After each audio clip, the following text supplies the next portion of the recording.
Boa noite. Vocês estão felizes com Jesus, cara? Que momento precioso, cara. Eu estava ali sentado e eu me chamo Pierre. Para quem me conhece, também é Pierre. E hoje nós vamos falar sobre fé, né? E não tem como falar sobre fé sem falar de Jesus. Eu queria separar um tempo para a gente refletir um pouco acerca de um episódio em que Jesus proporcionou enquanto ele estava aqui nessa terra. Abra sua Bíblia aí em João capítulo 4.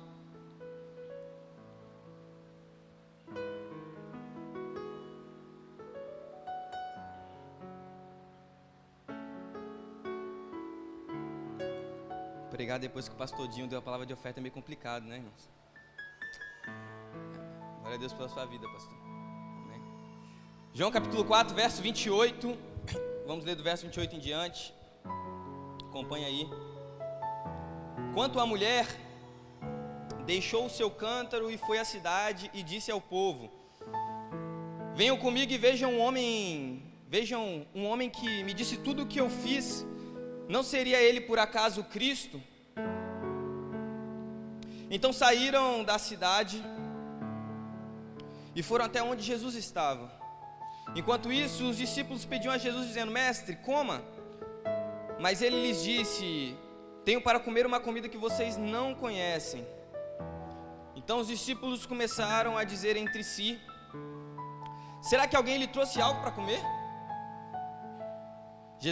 Jesus lhes declarou: a minha comida consiste em fazer a vontade daquele que me enviou a realizar a sua obra. Vocês não dizem que ainda faltam 4 meses até a colheita? Eu, porém, lhes digo: levantem os olhos e vejam os campos, pois estão maduros para a colheita.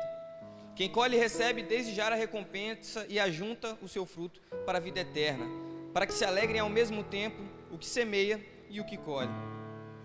Pois no caso é verdadeiro o ditado: um é o que semeia, outro é o que colhe.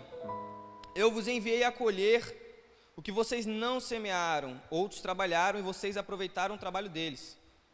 Muitos samaritanos daquela cidade creram em Jesus, por causa do testemunho da mulher que tinha dito: ele me disse tudo o que eu já fiz. Quando, pois, os samaritanos foram até Jesus, pediram-lhe que permanecesse com eles. Jesus ficou ali 2 dias e muitos outros creram nele, por causa da palavra de Jesus. E diziam à mulher: agora não é mais por causa do que você falou que nós cremos, mas porque nós mesmos ouvimos e sabemos que este é verdadeiramente o Salvador do mundo. Crie em sua cabeça aí.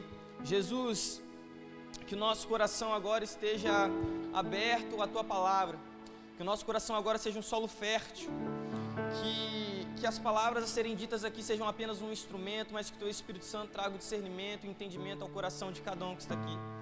Que toda a bagagem da semana, todo o cansaço, todo o estresse, perca espaço neste momento para que teu Espírito Santo habite em nosso coração, trazendo o entendimento da palavra. Assim nós oramos a Ti, no nome de Jesus. Amém. Passando algumas vezes por este texto, é um texto bem conhecido, nós não lemos o início, mas é a famosa história da mulher samaritana no poço. Mas passando algumas vezes por este texto, ao longo de uns tempos, uma situação nesse contexto passou a me chamar um pouco mais a atenção do que aquela conversa entre a mulher samaritana e Jesus, que foi a resposta e as declarações que o povo da cidade começaram a dar a ela, depois que eles atenderam ao que ela tinha dito e foram então conhecer Jesus. Isso começou a me chamar um pouco mais a atenção do que costuma chamar. Nós sempre prestamos muita atenção no momento em que Jesus conversa com a mulher no poço, e o que acontece depois acaba não tendo tanto a nossa atenção. E antes de eu ir explicar esse texto, contextualizar a gente, queria fazer uma introdução. Eu acredito que se você está vivo hoje, você vive em um tempo privilegiado. Estamos todos vivos aqui, amém? Eu acredito fortemente que estamos num tempo privilegiado. Em relação ao quê, Pierre? Em relação a conhecer ao Senhor. Nunca se ouviu tantas pregações como se ouve nos dias de hoje. Nunca se leu tanto a Bíblia como se lê nos dias de hoje. Nunca se teve tanto acesso ao conhecimento, aos escritos, a relatos, a explicações sobre o texto, como nós temos no dia de hoje. Nós temos Bíblia em áudio, nós temos aplicativo no celular, nós temos podcast. Se você não quiser ler, tem gente que te explica, até porque a Bíblia tem 66 livros. Tem explicação para tudo hoje, acessível. E é nesse sentido que eu falo que eu considero viver em um tempo privilegiado. Por isso, por essas coisas estarem tão fáceis ao meu acesso. Só que, ao mesmo tempo que eu considero viver um tempo privilegiado, por ter tanta acessibilidade ao conhecimento da palavra do Senhor, eu também percebo que é um tempo que vivemos onde as pessoas menos conhecem quem é o verdadeiro Jesus. Menos conhecem. Se nós sairmos perguntando um a um, aleatoriamente, quem é Jesus, nós vamos encontrar milhares de definições, e muitas delas totalmente umas incoerentes com o conhecimento sobre Jesus disponível, mas é o tempo que mais nós distorcemos quem é o verdadeiro Jesus. Esquecemos que nós somos feitos à semelhança dele e queremos hoje fazer ele a nossa semelhança. Então, ao mesmo tempo que eu me deparo com essa sensação de viver em um tempo privilegiado, eu também encontro um fato que é, cara, as pessoas não estão entendendo hoje quem é o verdadeiro Jesus. E eu acredito fortemente que isso é fruto de uma negligência do nosso coração em criar uma cultura de conhecer ao Senhor. O pastor falou aqui sobre cultura. Nós vivemos um tempo onde a frase do momento é a guerra cultural, e de fato nós vivemos isso. E diante de todas essas coisas e todas essas lutas, eu tenho uma certeza, que há uma cultura capaz de sobrepor a qualquer uma que essa terra possa criar. Há uma cultura capaz de aniquilar qualquer cultura que essa terra puder criar, que é a cultura dos céus, a cultura do reino do Senhor. Quando nós clamamos dizendo, venha o teu reino e faça a tua vontade, nós estamos tomando posse do poder que há na cultura dos céus. E só é possível que isso aconteça em nós e através de nós, se nós nos comprometermos de fato a conhecer o verdadeiro Jesus. Agora, voltando para o texto da mulher samaritana, para a gente entender o porquê que eu estou falando isso. Nós temos a história magnífica do contato de Jesus com a mulher samaritana e tudo o que isso significa, mas eu não quero falar disso. Eu quero falar do que acontece depois do contato da mulher com Jesus. A palavra vai dizer, como nós lemos, que após... E ela começa a contar para todo mundo. Eu imagino, e aqui conjecturando, aquela mulher entrando numa cidade de samaritanos falando acerca de um judeu. E ela sai falando que aconteceu isso, isso e isso. E o texto ele vai dizendo que aquelas pessoas acreditaram no que a mulher falou, em primeiro lugar. Acreditaram no que ela havia testemunhado e foram com seus próprios olhos ver. Chegando lá, começaram a ouvir Jesus ensinando e pediram, Jesus, fique aqui conosco. Jesus ficou lá por 2 dias ensinando. E aqui está o ponto que começou a me chamar mais atenção do que o normal nesse texto, é onde queria que a gente concentrasse a nossa reflexão. Que é conforme aquelas pessoas iam aprendendo e ouvindo Jesus e tendo suas próprias experiências ali com seus próprios olhos e seus próprios ouvidos, eles começavam a dizer à mulher, olha, primeiro nós cremos no que tu falou, mas agora nós cremos pelo que vimos, agora nós cremos pelo que ouvimos, não mais apenas pelo que você nos disse. Uma mulher, a partir de sua própria experiência, ela consegue construir uma ponte entre as pessoas de sua cidade, entre um povo e o próprio Jesus. O testemunho daquela mulher foi como uma ponte, para que aquelas pessoas que até então estavam inconscientes, não sabiam, não imaginavam, pudessem tomar conhecimento e caminhar para ter as suas próprias experiências, ouvir com seus próprios olhos e ver com seus próprios ouvidos.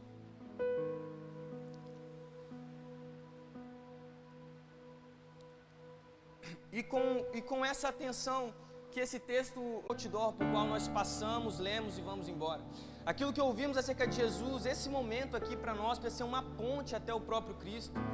Esse momento precisa gerar no teu coração um desejo por chegar na tua casa hoje, amanhã, quando você acordar e ter o teu momento com Cristo, e que você venha para mim e diga, Pierre, eu criei naquilo que tu disse na quinta-feira, mas cara, o que eu vivi com Cristo na sexta-feira é muito melhor. Paulo, falando aos irmãos de Romanos, ele fala algo que eu sempre brinco quando menciono. Ele fala que a fé vem pelo ouvir a palavra de Deus. Ele cita Isaías, quando Isaías questiona: quem ouvirá a tua pregação, Senhor? Ele fala: a fé vem pelo ouvir a palavra de Deus. Eu sempre brinco com esse texto dizendo que se Paulo tivesse vivo no tempo de hoje, ele diria que a fé vem pelo ouvir e pelo ler a palavra de Deus. Porque fato é que naquela época os nossos irmãos, eles não tinham a acessibilidade que nós temos hoje. E é por isso que eu digo que eu acredito viver num tempo privilegiado. Eles não tinham a Bíblia compilada num livro bonito, com uma capa que você pode escolher qual estampa quer. Eles não tinham. Eles não tinham um áudio da Bíblia para tocar no carro enquanto estavam no trânsito. Tudo que eles tinham era o testemunho de homens valentes e de fé, que carregavam uma mensagem com coragem. E hoje nós temos na nossa mão tudo isso. E também temos os homens valentes de coragem que testemunharam e testemunham uma vida com Cristo para nos contar. E mesmo assim, muitas vezes, nós negligenciamos este lugar de conhecer a Deus e de viver com o Senhor.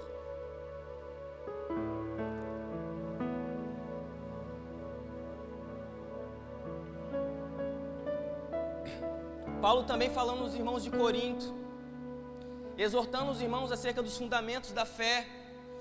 Ele fala: meus irmãos, não foi pelas minhas palavras de sabedoria, não foi pelo meu conhecimento que a fé de vocês foi fundamentada, mas pela demonstração do poder do Senhor, cara.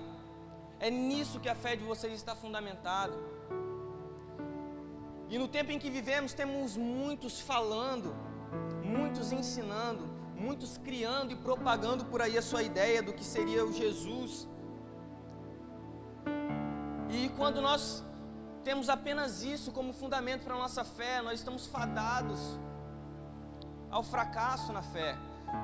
Nós estamos fadados ao fracasso na caminhada. Nós somos como aquela casa construída sobre a areia que Jesus falou. Mas a partir do momento que nós entendemos que aquilo que ouvimos acerca de Jesus precisa ser uma ponte até Ele, e vamos até esse lugar de habitação e convivência com o Senhor Jesus, nós provamos do poder dEle, da maravilhosa e redentora graça dEle na cultura da nossa vida. E aí, cara, a nossa fé estará fundamentada em algo que nada poderá abalar. Que nada poderá abalar.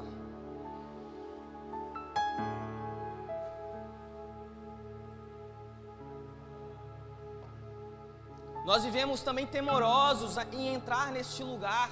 Nós cantamos aqui: venha o teu reino, nós cantamos aqui: venha a cultura do céu, mas nós temos medo de entrar neste lugar que nos confronta, que nos molda. Não é à toa que Jeremias, no capítulo 18, descreve aquele episódio lindo da Cantados. É um lugar onde nós seremos muitas vezes dolorosamente manuseados. Nós temos medo de entrar neste lugar. E situações de medo para chegar ao Senhor, nós também temos na Bíblia. Nós temos a história do povo de Israel no deserto. Se consagraram para um momento que o Senhor separou, e quando viram o mover do Senhor, se assustaram e disseram: Moisés, vai e nos conte, nós não vamos, senão morreremos. Isso é a declaração de um povo que tem medo porque reconhece seus pecados e sua vulnerabilidade. Só que hoje nós temos espaço para ser corajosos através do Espírito Santo, para entrar neste lugar, estar ali com o Senhor e saber que o fruto de descer a casa do oleiro e ser moldado como barro é o nosso aperfeiçoamento e não a nossa morte. É a vida eterna, a construção de um caráter semelhante ao de Cristo. E aí nós viraremos para este mundo que tenta nos bombardear com uma cultura distorcida e falaremos: a minha fé não está fundamentada no que você quer dizer ou quer construir acerca do que eu tenho crido. A minha fé está fundamentada a partir daquilo que eu vivo com o próprio Cristo, do que Ele forjou em mim, do que Ele me garantiu para uma era vindoura. Habita em mim a esperança da glória, e o meu Pai me deu consciência disso. Então por isso eu vivo uma vida em santidade, dedicada a Ele, uma vida com Ele. É tempo de nós buscarmos conhecer o Deus da segunda-feira, o Deus da terça-feira, o Deus da quarta-feira, da quinta, da sexta, do sábado, e permanecer com o Deus do domingo. É tempo de entrar neste lugar de conhecimento ao Senhor, assim como Oséias chama o povo de Israel ao arrependimento, dizendo: conheçamos e prossigamos em conhecer ao Senhor, porque é quando o nosso coração estiver neste lugar que nós permaneceremos firmes. Já tomamos uma decisão, creio que aqui a maioria é membro dessa igreja, ou pelo menos já é convertido na fé.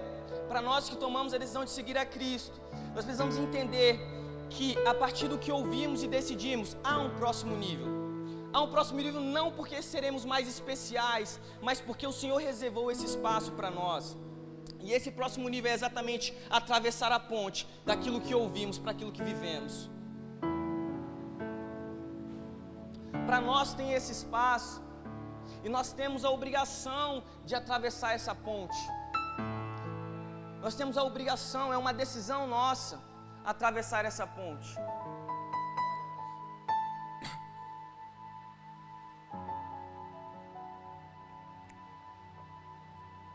Outra questão que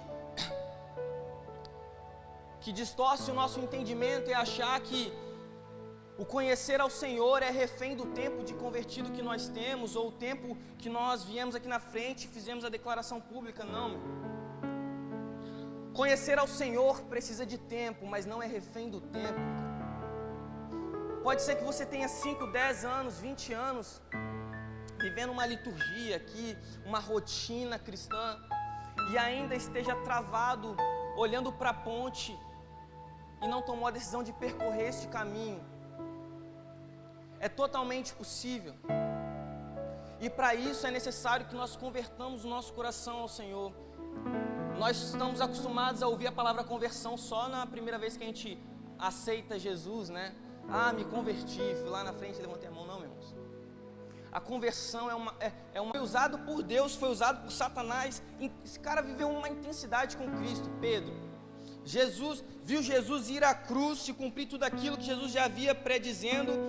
Viu Jesus ressurreto, e Jesus vira para ele: Pedro, quando tu se converter, cuide dos teus irmãos. Isso precisa nos confrontar no entendimento que a conversão não está ligada a um gesto que fazemos. Não, cara. É uma construção diária. Nós estaremos nos convertendo em Cristo até que Ele venha, até que Ele nos transforme definitivamente. Até que isso aconteça, nós estaremos dia após dia nos convertendo um pouco mais com um caráter semelhante ao dele. Nós estaremos convertendo a nossa cultura um pouco mais semelhante à que Ele estabeleceu. Estaremos convertendo um pouco mais o nosso comportamento acerca daquilo que Ele estabeleceu em Sua palavra. O final só acontecerá quando se cumprir aquilo que Ele prometeu, quando Ele vier e formos transformados. Até lá, meu irmão, é conversão diária.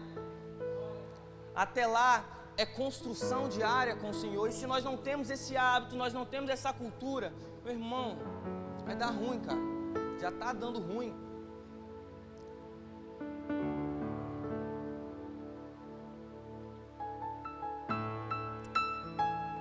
Queria compartilhar com vocês uma história que eu vivi, ainda muito novo, mas que me marca até hoje. E eu digo que virou uma chave no meu entendimento quando eu decidi seguir a Cristo. Eu não sou de lar cristão, mas sempre frequentei uma igreja maranata que tinha lá na minha escadaria no morro, lá que eu morava. E com 12 anos eu vim morar na Serra e comecei a frequentar a igreja que minha tia ia, com quem eu morava, né? Eu morava com minha tia. E sempre muito curioso, queria tocar bateria. E eu fiquei, eu acho que uns 2 meses atazanando o pastor para o baterista me dar aula de bateria. Enfim, fui lá, aprendi a tocar um instrumento, comecei a participar do Ministério de Louvor, tinha 12 anos de idade. Aí todo mundo fala: nossa, que bonitinho, 12 anos de idade. Eu magrelinho, parecia uma miniatura de gente, né? Eu pensei: nossa, que bonitinho, lá tocando, aleluia, amém, amém, amém, realmente. E um dia tomando café lá em casa com uma amiga da minha tia, que congregava na mesma igreja com a gente, ela falou a mesma coisa que todo mundo falava: nossa, Pierre, que lindo você lá tocando, tão novo, que bênção e tal. E eu aqui com sorrisão. E minha tia outra vez. Aí, tomando café, ela virou pra mim e falou: Pierre, você já leu algum dos evangelhos? Aí eu: não li não. Aí ela fechou a cara. Eu falei: ixi. Eu tinha 12 anos, irmão, dá um desconto aí. Ela falou: Pierre, como você adora um Deus ao qual você não conhece? Aí eu perdi até a fome, nem terminei de comer o pão, mas aquilo virou algo dentro de mim e dali em diante eu falei: cara, realmente, porque muitas vezes nós vivemos assim, nós nos acostumamos com a liturgia, nós nos acostumamos com a rotina, nós nos acostumamos com os costumes e nós esquecemos que a essência de tudo isso, se estiver ausente, tira o sentido de tudo que fazemos. Tira o sentido de tudo que fazemos. Meu irmão, eu não sei você, mas eu fico ali sentado, os cultos que eu mais, assim, eu amo todos os cultos ao Senhor, mas os cultos que eu sou mais apaixonado é quando eu estou sentado ali, que meus braços não estão ocupados, sabe? E eu falo, cara, como eu não consigo vibrar sabendo que eu estou diante de um mente? É um Deus que eu dei bom dia hoje, eu estou aqui podendo dar boa noite com os meus irmãos. Eu não entendo como alguém consegue ficar parado. Eu tenho até vergonha, irmão, de pular, eu fico quietinho. Se eu vejo o pastor Kleber pulando, eu falo, um dia eu vou começar a pular também. Mas eu fico aqui, ó. Eu falo, cara, isso é glorioso. Quando a gente toma conhecimento de quem é esse Deus e nós vivemos com Ele, não há como não expressar isso. E eu quero muito incentivar você, cara, se talvez você estiver nesse lugar, olhando para a ponte, na posição de ouvinte, eu quero te convidar a entrar nesse ambiente, cara, e dizer, eu conhecerei ao Senhor com os meus próprios olhos, com os meus próprios ouvidos, terei com Ele as minhas próprias experiências e viverei não a partir daquilo que eu ouço, mas a partir daquilo que eu vejo. Aleluias! É esse próximo nível que o Senhor quer para nós como igreja. É esse próximo nível que o Senhor quer ver expresso aqui nos nossos cultos. É esse próximo nível que o Senhor quer ver no nosso dia a dia, nossas devoções diárias. Cara, é esse nível que não nos torna melhor do que outros, mas nos mostra, pelo contrário, as nossas fragilidades, as nossas vulnerabilidades, mas ao mesmo tempo diz, olha, a esperança que até hoje habitava em você, olhe para mim.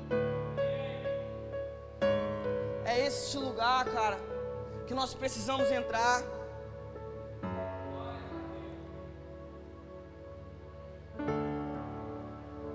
É nesse lugar que o Senhor quer que a gente entre. O que nós fazemos com a liturgia do culto, com o dia a dia da igreja, não, meu irmão. É conhecer e prosseguir em conhecer ao Senhor, levando o nosso coração a um lugar de arrependimento diariamente e viver com o Senhor moldando o nosso coração como barro, sentindo dolorido, mas sabendo que aquilo está nos aperfeiçoando. É perseverar com o Senhor diariamente e ver se cumprir aquilo que Tiago fala, que a finalidade de tudo isso é nos tornar mais perfeitos diante dEle. Feche seus olhos, quero orar com você. Coloque o teu coração neste lugar agora, meu. Se talvez você tem olhado os seus dias e tem sentido falta de viver dias diante do Senhor, viver com o Senhor, eu queria que você começasse a colocar o teu coração num lugar de arrependimento e de conversão, que você clamasse por mais do Senhor, uma fome maior, uma sede maior. Salmista Davi, numa oração de arrependimento, ele fala, Senhor, de forma alguma o Senhor rejeita um coração quebrantado, um coração contrito. Coloque o seu coração num lugar de quebrantamento. Peça que o Espírito Santo do Senhor traga ao teu coração coragem para se colocar na presença dEle e saber que algumas coisas dentro de você serão desconstruídas, sentido e tomado mais o nosso tempo do que isso. Talvez nós não cremos tanto assim naquilo que dizemos crer. Ore ao Senhor, utilize este momento para falar com Ele sobre essas coisas que você ouviu. Leve o nosso coração a um lugar mais perto, Jesus, a um lugar mais profundo. Leva-nos a viver contigo experiências que demonstrem o seu poder e fundamentem a nossa fé. Nós não queremos o misticismo, não. Nós queremos apenas conviver contigo, Senhor. Aleluias.